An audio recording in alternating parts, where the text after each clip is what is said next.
Mateus capítulo 5, versículo 7, diz assim a leitura da palavra: Bem-aventurados os misericordiosos, pois alcançarão misericórdia. Bem-aventurados os misericordiosos, pois alcançarão misericórdia. Oremos. Pai bendito, Deus de infinita graça, poder e majestade, estamos diante do Senhor, ó Deus, para louvá-lo, para engrandecê-lo, para dizer que o Senhor é santo, justo, perfeito e bom. Ó Deus, a Tua palavra ela é inerrante, a Tua palavra é eficaz, fiel e perpétua. Pedimos ao Espírito Santo que traga cativo o nosso entendimento nesse momento, para que nós venhamos compreender o que está contido aqui na Tua palavra. Assim eu oro no Teu nome. Amém. Amém. Irmãos, mais uma vez a leitura do texto: Bem-aventurados os misericordiosos, porque eles alcançarão misericórdia. Olha que texto maravilhoso, que promessa linda do Senhor Jesus Cristo. E o título para esse sermão é: Muito felizes são os misericordiosos. Muito felizes são os misericordiosos. Jesus Cristo, ele veio ao mundo para salvar os perdidos, aqueles que haviam se perdido, e também para apresentar o reino de Deus aos homens.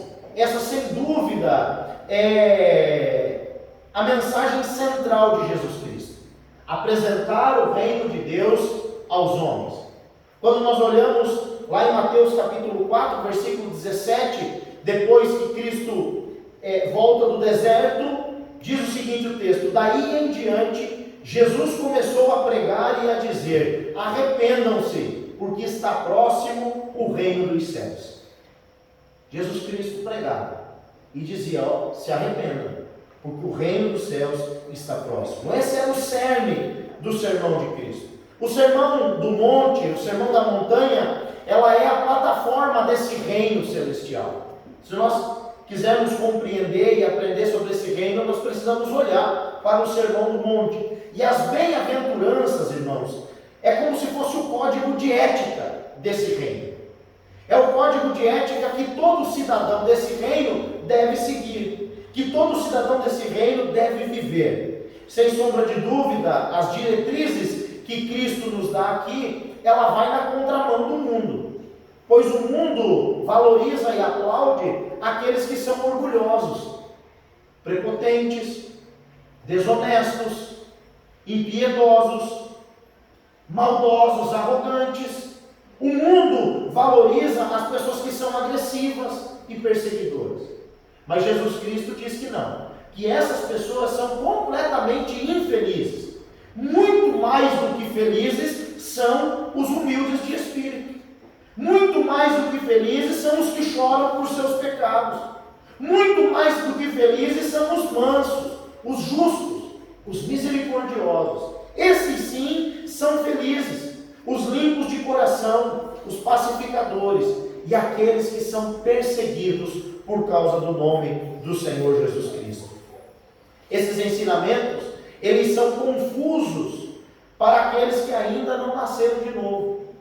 Agora, para aqueles que foram regenerados, esses ensinamentos de Jesus fazem o total sentido. Fazem o total sentido porque eles nasceram de novo e estão sendo santificados dia após dia. Existe uma confusão, irmãos, aí, pois as pessoas confundem a regeneração com a santificação. E eu quero esclarecer para você: a regeneração, ela acontece imediatamente, no momento quando o pecador reconhece Jesus Cristo como seu único e suficiente Salvador. Naquele exato momento, a pessoa que reconhece o Senhor Jesus como seu único e suficiente Salvador, ela nasce de novo, ela é regenerada, os seus pecados são perdoados. Agora, a santificação não. A santificação, ela é um processo. A santificação é uma caminhada. A santificação é um processo diário e contínuo que dura a vida toda até a volta do Senhor Jesus Cristo. É isso que o apóstolo Paulo disse lá em Filipenses 1,6, quando ele diz o seguinte: estou certo de que aquele que começou a boa obra em vocês há de completá-la, ou seja, só vai terminar essa obra no dia de Jesus Cristo, até o dia da vinda do Senhor Jesus Cristo. Aquele que começou a boa obra em vocês, vai completá-la até o dia de Cristo Jesus. É isso que a Bíblia nos ensina. A santificação é um processo. A santificação é uma caminhada. A regeneração não. A regeneração é um ato. Homens e mulheres alcançados por Cristo estão tendo então o seu caráter moldado pelo Espírito Santo de Deus, todos os dias. Todos os dias. O oleiro vem e mexe um pouquinho no barro.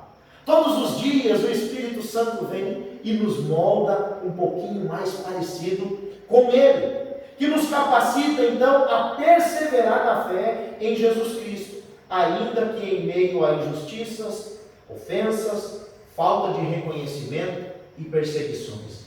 Essa mudança de caráter, essa ação do Espírito Santo no nosso caráter, nos capacita a aguentar de pé as desilusões da vida, as desilusões da caminhada.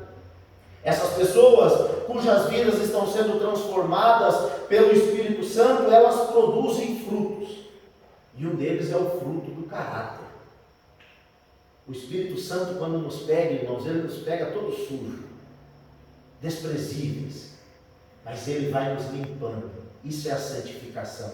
Ele vai moldando o nosso caráter, e dia após dia nós vamos nos tornando mais parecidos com Jesus Cristo.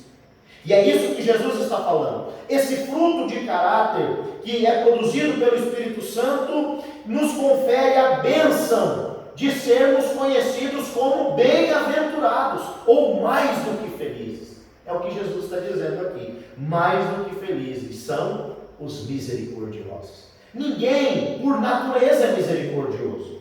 Você sabia que todo ser humano, até um bebezinho, é mau no seu coração? E mal, não com L, e sim com U. Mal. Mal mesmo. O próprio Deus disse isso lá em Gênesis 8, 21. Nunca mais amaldiçoarei a terra por causa do homem, pois o seu coração é inteiramente inclinado para o mal desde a infância. É inteiramente inclinado para o mal. Oh, meus queridos irmãos, nós precisamos entender isso, que o coração do ser humano é mau, e ninguém é bom por natureza própria. Quando nós nos afastamos de Deus, quando Adão se afastou de Deus, escolheu desobedecer a Deus, esse pecado nos infectou a alma, e o nosso coração é mau. E o que me parece, irmãos, é que com o passar dos anos, nós vamos ficando cada vez com o coração mais duro. O que me parece que com o passar dos anos, e quanto mais nós vamos envelhecendo, mais nós nos tornamos insensíveis. Talvez isso ocorra devido ao contato com tanta maldade nesse mundo. Talvez essa dureza no nosso coração ela aconteça devido a tanta violência, traições e corrupções que nós vemos no mundo afora. O contato direto com o mundo tem deixado as pessoas mais insensíveis à dor alheia. O contato com essa maldade no mundo tem tornado as pessoas mais apáticas. E a apatia tem tomado conta dos corações das pessoas. A ponto hoje, irmãos, e eu não digo só em grandes centros, mas se uma pessoa passar mal e cair na calçada, os outros pedestres apressados são capazes de pisotear aquele que está passando mal e terminar de matá-lo, mas não param o que estão fazendo para socorrê-lo. As pessoas estão cada vez mais endurecidas, e talvez você esteja pensando: eu não sou assim, pastor, eu sou bonzinho. Você tem certeza disso? Você tem certeza disso? Imagine a cena. Você está a caminho do seu trabalho. Está a caminho do seu trabalho, dentro do seu carro, ou na sua moto, ou no ônibus, e de repente o trânsito para. Travou o trânsito.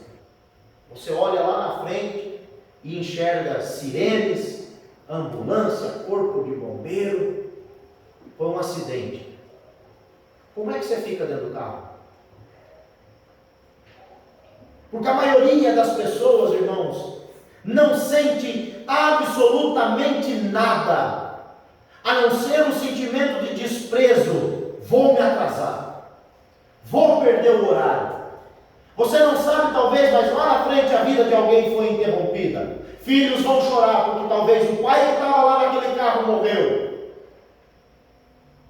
E quem está aqui atrás na fila fica bravo. Mas por que esse engarrafamento? Por que esse congestionamento? Por que isso acontece comigo? Por que eu não saí mais cedo ou não saí mais tarde? A maioria das pessoas se julga ou julgam ser bons, quando na verdade o seu coração são maus. São maus. Ter misericórdia é sentir a dor do outro. Jesus Cristo disse: bem-aventurados os misericordiosos.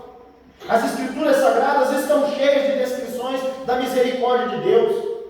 O profeta Jeremias, em Lamentações 3:23, diz que as misericórdias do Senhor não têm fim.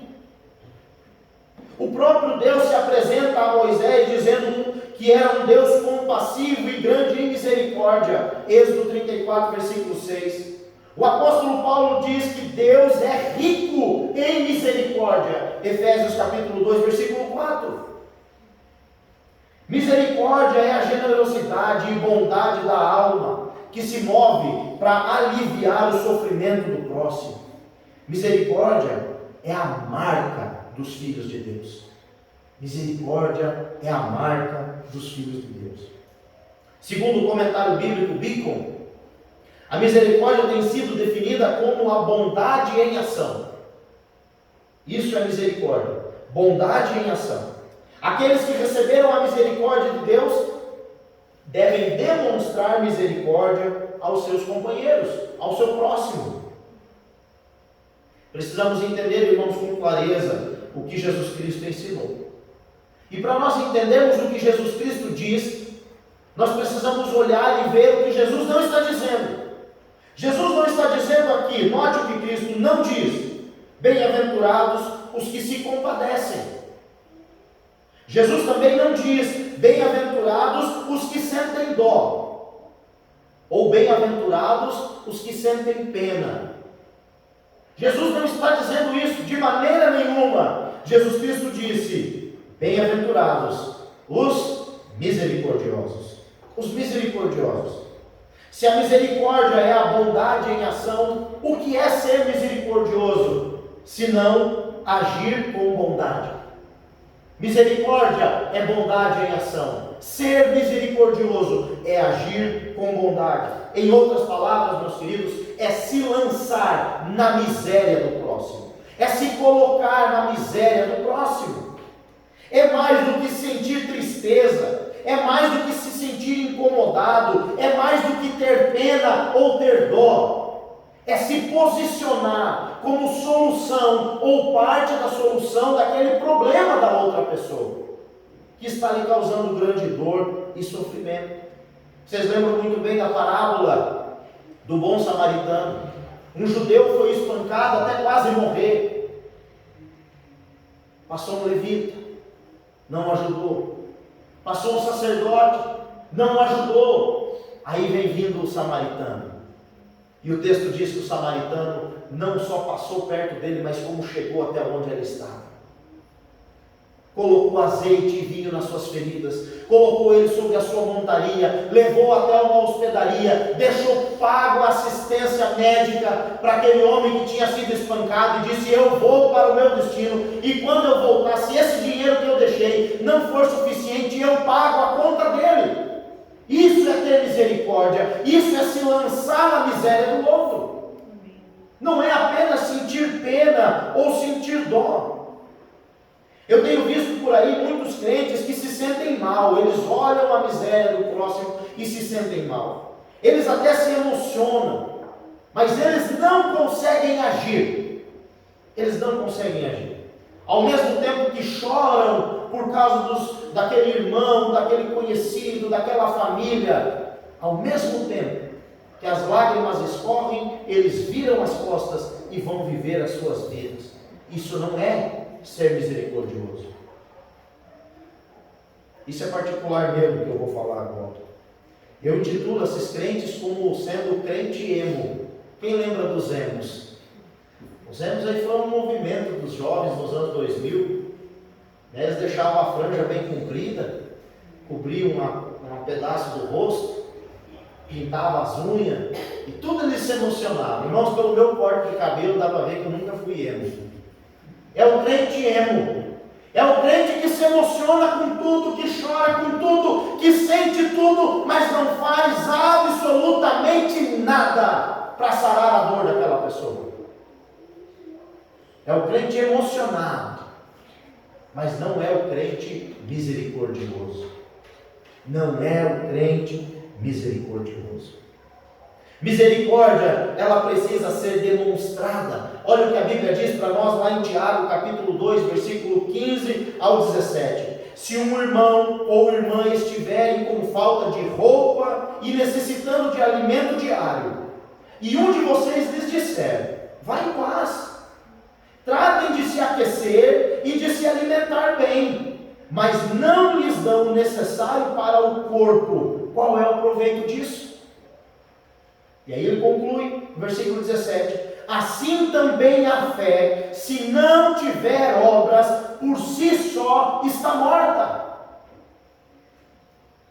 Se você sabe que alguém está passando necessidade, e você pode ajudar, e você não ajuda, você está cometendo pecado.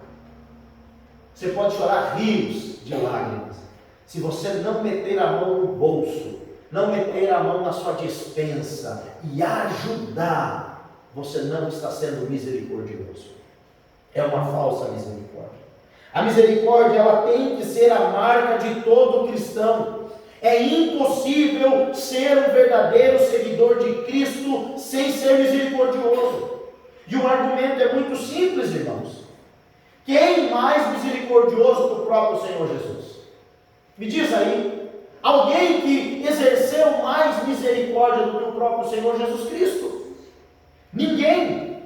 Ele sentiu a dor do próximo, e a Bíblia diz que se moveu de íntima compaixão, como no caso daquela viúva que ia saindo de Naim, mas ela não ia saindo alegre, ela ia chorando, e junto com ela uma multidão. Sabe por quê? Porque junto com aquela multidão eles estavam indo para o cemitério sepultar o seu único filho, um jovem. E a Bíblia diz que Jesus Cristo olhou e viu ela e se moveu de íntima compaixão. Aquela mãe não tinha força para gritar e pedir por socorro, ela não tinha força para chorar e pedir por misericórdia, mas Jesus Cristo interpretou as suas lágrimas, e diz o texto que Jesus se aproxima dela, movido de íntima compaixão, e diz: não chores, não chores.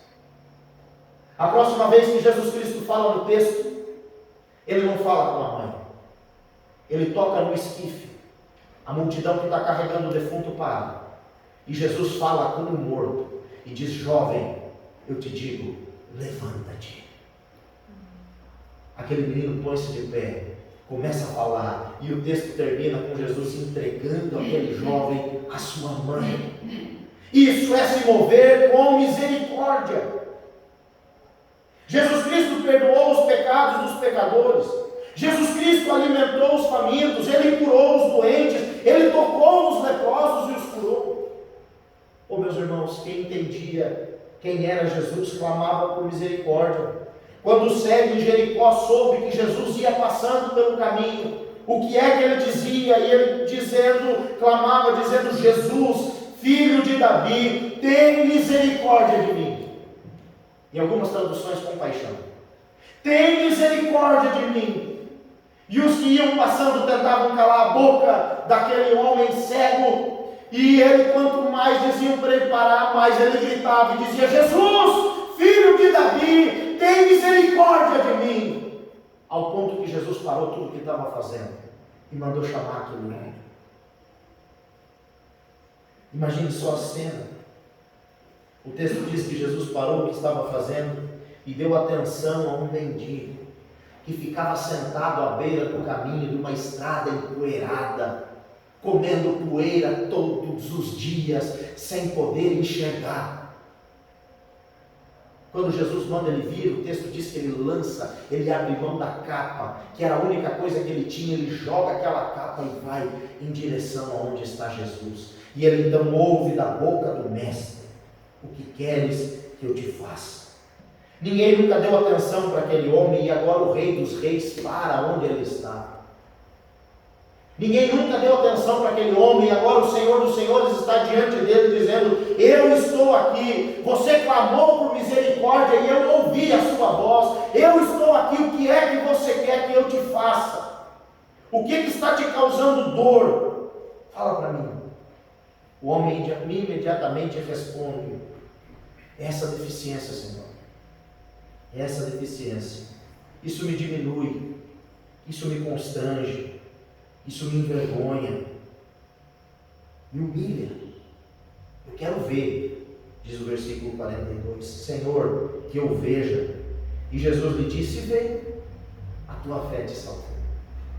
Toda dor, todo trauma, toda aflição, toda limitação acabou, desapareceu com uma única palavra do Deus que é rico em misericórdia. Quando nós clamamos por Ele, Ele chega até nós. Nosso Deus é rico em misericórdia. Talvez você esteja se perguntando: como eu posso ser misericordioso?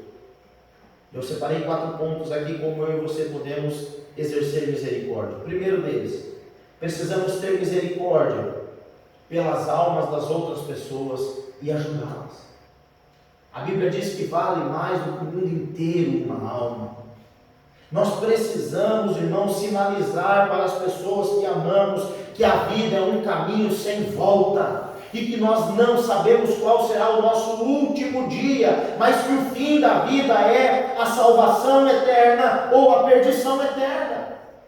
Como diz em Hebreus 9:27, e assim como aos homens está ordenado morrerem uma vez só, vindo depois disso o juízo. Não tem mais volta. Depois que fechou os olhos aqui, ou você estará eternamente com Jesus, ou você estará eternamente no inferno. E as pessoas precisam saber disso. Eu posso ser misericordioso alertando os meus irmãos sobre essa verdade. Em segundo lugar, precisamos ser misericordiosos com aqueles que pecaram e se afastaram da comunhão de Deus e da igreja.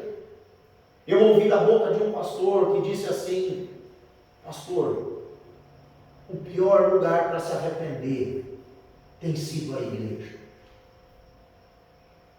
Porque as pessoas, quando você peca e se afasta, elas deixam de falar de você. Mas quando você se arrepende do seu pecado e você volta, você é julgado, você é taxado, você é martirizado. E é verdade, irmãos. Nós precisamos aprender a exercer misericórdia com aqueles que pecaram e se afastaram. Porque muitas vezes nós estamos sendo imaturos como o filho mais velho da parábola do filho pródigo, que fica do lado de fora da festa, não se alegra com o pai e com os convidados, porque o irmão que estava morto no mundo voltou. Ele não consegue se alegrar, ele acha que o castigo deveria ser mais severo, então ele não quer o irmão de volta. Nós precisamos exercer misericórdia com aqueles que pecaram contra Deus, com aqueles que pecaram contra a igreja, que se afastaram da comunhão da igreja. Em terceiro lugar, nós precisamos ser misericordiosos com aqueles que nos causaram algum dano, e que seja ele qual for. A ilustração, irmãos, mais vívida de como é irracional recusar a perdoar os outros é apresentada na parábola do credor incompassível em Mateus capítulo 18. E se você não lembra dessa parábola, eu vou refrescar a sua memória. Um homem devia para o rei uma quantia exorbitante, milionária. E o rei manda chamar esse homem.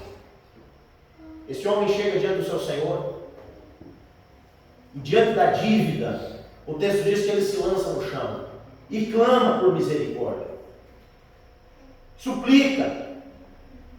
O rei se compadece, tem misericórdia dele e perdoa a dívida. Esse homem sai da presença do seu senhor e, ao virar a esquina, encontra um homem que lhe devia uma diária de serviço, de trabalho braçal. e espanca aquele homem, esgana aquele homem, maltrata o seu conservo. Ah, meus queridos irmãos, o rei ficou sabendo disso, manda chamar aquele homem e diz o seguinte, em Mateus 18:32: então o seu senhor, chamando a sua presença, disse-lhe: servo malvado, perdoei-te toda aquela dívida porque me suplicaste. Não devias tu igualmente ter compaixão do teu conservo, como eu também tive misericórdia de ti? E indignado, o seu senhor o entregou aos atormentadores, até que pagasse tudo o que lhe devia. Aí Jesus Cristo conclui dizendo: assim vos fará também o meu Pai Celestial, se de coração não perdoardes cada um ao seu irmão as suas ofensas. É loucura não perdoarmos os nossos irmãos. É loucura não perdoarmos aquele que nos ofendeu. Porque nós, uma vez, ofendemos a Deus. E a nossa ofensa foi tamanha que Deus teve que abrir mão do seu Filho unigênito para morrer na cruz pelos nossos pecados. Por que é que eu não posso perdoar aquele que me ofendeu, se Deus me perdoou da ofensa que eu fiz a ele? Quarto e último lugar, precisamos ser misericordiosos com os necessitados. Provérbios capítulo 19, versículo 17 diz: quem se compadece do pobre empresta ao Senhor, e este lhe retribuirá o benefício.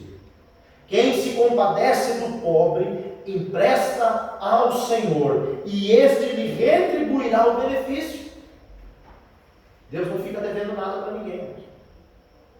Quem se compadece do necessitado e ajuda o necessitado, é como se estivesse dando para o Senhor, emprestando para o Senhor, e o Senhor recompensa.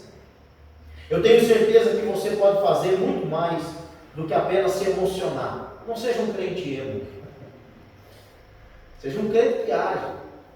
Eu tenho certeza que você pode fazer muito mais do que do que se emocionar com a dor e a dificuldade do seu próximo. As pessoas, elas precisam ver em nós a imagem do Cristo misericordioso. As pessoas precisam olhar para a igreja, para a primeira igreja batista em Alto Paraíso de Goiás, e ver o Senhor Jesus Cristo, que é rico em misericórdia. As pessoas precisam olhar para você e ver a imagem do Deus misericordioso. Porque se nós não estivermos expressando a imagem do Deus misericordioso, estamos falhando como cristãos. Deixa o milagre para as mãos de Jesus. Lembre-se que você deve fazer apenas aquilo que Deus quer que você faça. Aquilo que você pode fazer. Deus não vai pedir para você fazer nada mais do que você pode fazer, não. O menininho tinha só 5 pães e 2 peixinhos. Isso aí servia para a alimentação diária daquela criança, daquele jovenzinho. O que ele fez? Ele entregou o pouco que ele tinha nas mãos de Jesus. E Jesus Cristo multiplicou aquela oferta e alimentou uma grande multidão. Às vezes a gente não está agindo com misericórdia porque pensa que é muito pouco. Ô meu irmão, às vezes é muito pouco um pacote de arroz. Para você que tem bastante, mas para aquele que não tem, é muito. É muito pouco uma lata de óleo para você que tem, mas para aquele que está precisando não é. É muito pouco, às vezes, comprar 1 quilo de carne para você, mas para aquele que está precisando não é. Nós podemos ajudar as pessoas. Podemos e devemos. Qual é então a promessa para os misericordiosos? E a promessa é a seguinte: eles alcançarão misericórdia. Meus amados irmãos, que promessa maravilhosa que o Senhor nos faz. Mais do que felizes são os misericordiosos, porque eles encontrarão, eles alcançarão misericórdia. Nós podemos não encontrar misericórdia em muitas pessoas desse mundo, mas é certo que encontraremos misericórdia no Senhor Jesus. Todos os atos de misericórdia, a Bíblia diz que são como sementes plantadas na lavoura do céu, e no tempo oportuno a colheita acontece. Sabe qual é o fruto da misericórdia? Mais misericórdia. Quem planta misericórdia, colhe misericórdia. Parece tão pouco, né? Mas olha o que Davi escreveu para nós no Salmo 41, do 1 ao 3. Bem-aventurado é aquele que ajuda os necessitados. O Senhor o livra do dia mau. O Senhor o protege, preserva-lhe a vida e o faz feliz na terra. Não o entrega à vontade dos seus inimigos. O Senhor o assiste no leito da enfermidade. Quando doente, tu lhes restauras a saúde. Quando você é misericordioso com alguém que está passando necessidade, você está plantando nessa lavoura celestial. E um dia você vai precisar de misericórdia. E se você tem plantado misericórdia, você vai colher misericórdia. Nós não somos levados para o céu pelas nossas boas obras, mas a Bíblia nos diz que nós levamos para o céu as nossas boas obras. Olha o que Jesus Cristo diz em Apocalipse 14, 13. Então ouvi uma voz do céu dizendo: escreva, bem-aventurados os mortos que desde agora morrem no Senhor. Sim, diz o Espírito, para que descansem das suas fadigas, pois as suas obras os acompanham. Tudo aquilo que nós fazemos aqui na terra, de bom para os outros, nos acompanha para a eternidade. E lá nós seremos recompensados. A Bíblia diz, queridos irmãos, e deixa muito claro que até mesmo um copo d'água que nós damos para alguém que está com sede, em nome do Senhor, nós recebemos galardão por isso. Deus vai recompensar cada palavra, cada oração e cada atitude de misericórdia que você fez ao seu próximo. Deus não vai deixar de lhe recompensar. Para concluir, lembre-se e nunca se esqueça do que o Senhor Jesus Cristo disse que vai acontecer quando Ele voltar para julgar o mundo. Mateus 25, do 34 em diante. Então o rei dirá aos que estiverem à sua direita: venham benditos de meu Pai, venham herdar o reino que está preparado para vocês desde a fundação do mundo. Porque tive fome e me deram de comer, tive sede e me deram de beber. Eu era forasteiro e vocês me hospedaram. Eu estava nu e vocês me vestiram. Enfermo e me visitaram. Preso e foram me ver. Então os justos perguntarão: quando foi que vimos o Senhor com fome e lhes demos de comer? Ou com sede e lhes demos de beber? E quando foi que vimos o Senhor como forasteiro e o hospedamos? Ou nu e o vestimos? E quando foi que vimos o Senhor enfermo ou preso e fomos visitá-lo? O rei, respondendo, lhes dirá: em verdade lhes digo que, sempre que o fizeram a um destes meus pequeninos irmãos, foi a mim que o fizeram. Foi a mim que fizeram.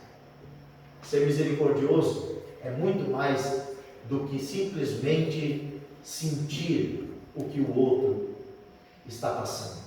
Ser misericordioso é agir naquela deficiência.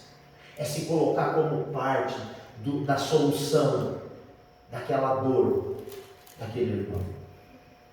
Você é misericordioso? Você usa o que Deus te deu para abençoar a vida dos outros? Você usa o que Deus te deu para abençoar a vida dos outros? Você se importa realmente com aquele que está passando por aflição? Faça uma auditoria aí no seu coração e veja se você está cumprindo essa tão gloriosa bem-aventurança. Feche seus olhos, eu quero orar por você. Bem-aventurados os misericordiosos, porque alcançarão misericórdia. Deus de infinita graça, bondade, poder e misericórdia, na Tua presença nós estamos, ó Pai, para pedir perdão, Senhor Jesus, pelos nossos pecados. Porque muitas vezes, ó Deus, nós não temos sido misericordiosos, ó Pai. Nós às vezes, ó Pai, nos compadecemos, mas não agimos. Nós sentimos, mas não damos o primeiro passo. Ó Deus, que o Senhor possa perdoar os nossos pecados, e que o Senhor, ó Deus, gere em nós esse coração misericordioso, para que nós venhamos, ó Deus, alcançar de Ti a misericórdia que precisamos, ó Pai. Assim eu oro em nome de Jesus. Amém.